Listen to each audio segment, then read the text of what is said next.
Hi friends, welcome to my channel. ఎలా ఉన్నారు అందరూ? నేనైతే బాగున్నాను, మీరు కూడా బాగుండాలని మనస్ఫూర్తిగా కోరుకుంటున్నాను. ఈరోజు అయితే పీతల కర్రీ ఎలా ప్రిపేర్ చేయాలనేది చూపిస్తాను. ముందుగా ఆయిల్ అయితే కళాయి పెట్టుకొని ఆయిల్ అయితే వేసుకున్నాను. ఒక 4 పచ్చిమిర్చి అయితే వేసుకున్నాను. నెక్స్ట్ ఒక 4 ఉల్లిపాయలు అయితే కట్ చేసి పెట్టుకున్నానండి. అవి అయితే వేసుకొని తాలింపు వేయించుకుంటున్నాను. ఇందులోనే కొంచెం కరివేపాకు కూడా వేయించుకుంటున్నాను. కరివేపాకు వేసి వేయించుతున్నాను. ఇది వేగిపోయిన తర్వాత కొంచెం అల్లం వెల్లుల్లి పేస్ట్ అనేది వేసేసి ఇది కూడా వేయించాలి. ఇందులో కొద్దిగా అల్లం వెల్లుల్లి పేస్ట్ అయితే వేసేసినామండి. కొంచెం అల్లం వెల్లుల్లి పేస్ట్ వేసేసి ఇదైతే ఫ్రై అవ్వనివ్వాలి. ఆనియన్స్ ఫ్రై అయిన తర్వాత వేస్తాం కదా, ఇది కూడా ఆనియన్స్తో పాటు అల్లం వెల్లుల్లి పేస్ట్ పచ్చివాసన పోయేంత వరకు వేయించుకోవాలి.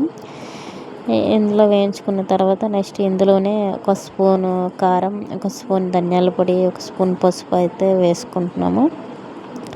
వేసుకున్న తర్వాత దీంట్లో కొద్దిగా వాటర్ పోసుకొని బాగా అయితే కలిపి పెట్టుకోవాలి. కొంచెం వాటర్ పోసుకొని కలిపి పెట్టుకున్న తర్వాత నెక్స్ట్ ఏంటి ఈవిడ ఎప్పుడు ఒక స్పూన్ ఒక స్పూనే ఉంటుంది, ఒక స్పూన్ కారం, ఒక స్పూన్ ధనియాల పొడి ఉంటుంది అని అనుకోవచ్చు మీరు.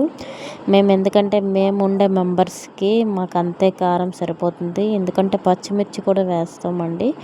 మళ్ళీ ఎక్కువైతే పిల్లలు తినరు, సుస్సుమంటారు. పిల్లలు తినకపోతే మళ్ళీ వాళ్ళకి వేరేది ఏదైనా ప్రిపేర్ చేయాలి కనుక అందుకనేసి కారం తక్కువ వేస్తాము. నెక్స్ట్ అంటే వెజ్ అంతా అయితే మాత్రం వెజ్ కర్రీలో అయితే మాత్రం తక్కువే ఉంటుందండి కారము. నాన్ వెజ్లో అయితే మాత్రం కొంచెం ఇంకొక స్పూన్ ఎక్స్ట్రానే కారం పడుతుంది. ఎందుకంటే నాన్ వెజ్ అయితే కొంచెం కారం ఎక్కువ ఉంటే టేస్ట్గా ఉంటుంది కదా.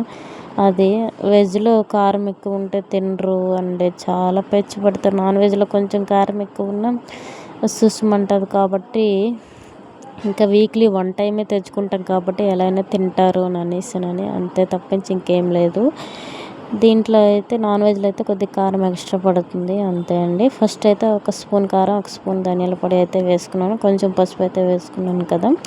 నెక్స్ట్ ఇందులో అయితే ఇది ఫ్రై అయిపోయిన తర్వాత పీతలు అయితే కడిగి పెట్టుకుంటున్నా. ఈ పీతలు అయితే వేరేకైతే వేసుకున్నానండి. కళాయిలో వేసుకొని ఇందులోనే మళ్ళీ బాగా కలిపి పెట్టేసి దాంట్లోనే కొద్దిగా పసుపు, కొద్దిగా కారం, మళ్ళీ ఒక స్పూను కారము అంటే లైట్గా అయితే అట్లా వేస్తున్నాను. ఒక స్పూన్ అంటే ఫుల్గా ఏమీ వేయట్లేదు, కొంచెం కారం, నెక్స్ట్ కొద్దిగా ధనియాల పొడి, కొంచెం పసుపు అయితే వేసేసి పైనుంచి అయితే ఉప్పు అయితే వేసేసి అయితే మొత్తం కింద పైన మొత్తం కలుపుతూ ఉండాలండి ఇవి పీతలు అనేవి. నెక్స్ట్ అల్లం వెల్లుల్లి పేస్ట్ కూడా కొంచెం ఎక్కువే పడుతుంది, ఒక స్పూన్ అనే కాదు.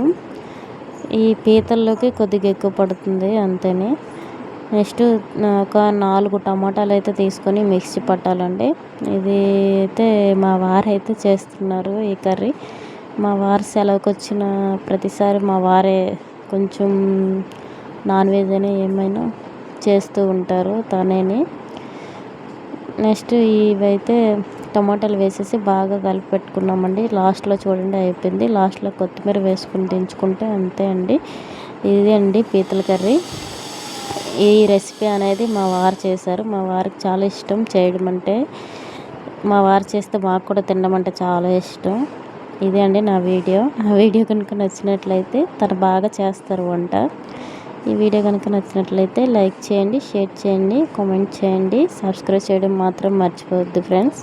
Please support for me. Thank you for keep watching. Thanks you so much. Bye bye.